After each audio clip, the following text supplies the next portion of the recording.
when the king got up and led the orchestra with a loaf of French bread. Well, laugh, I thought I'd die. That was the best night of my life.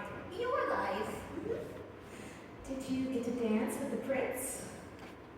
Only for about an hour or so. An hour? Why, didn't you? Well, of course I did. If you did. I wouldn't be surprised if the prince chose one of my girls for his bride. It sounds almost too good to be true. Did you know everyone? Everyone who's anyone. Except for some princess or another who arrived late and then left early. A princess? Did she dance with the prince? I didn't notice. Do you think you liked her? What is with all these questions? Really, I feel positively interrogated. I'm sorry, I'm just trying to imagine what it must have been like. When you're driving through the moonlight on the highway, when you're driving through the moonlight to the dance, you are breathless with a wild anticipation of adventure and excitement and romance.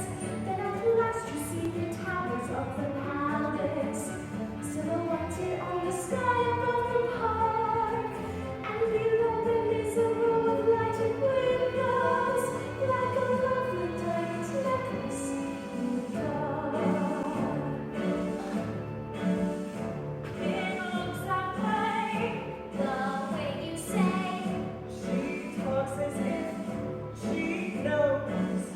I do not know, these things are so, I only just suppose.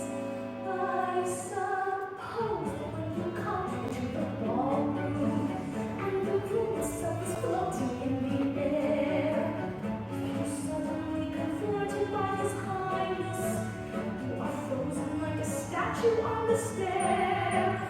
You're afraid he'll hear the way your heart is beating, and you know you mustn't make the first advance.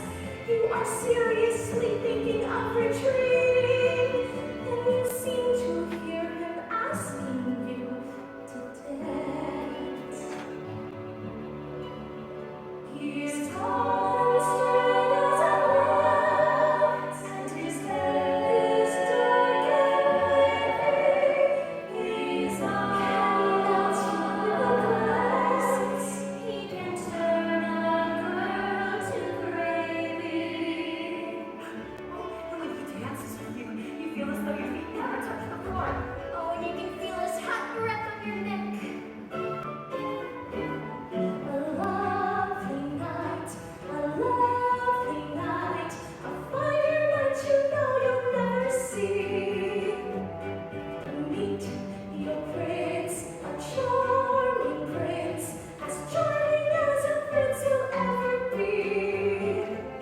The stars in the hazy heaven tremble, the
betting on her every word.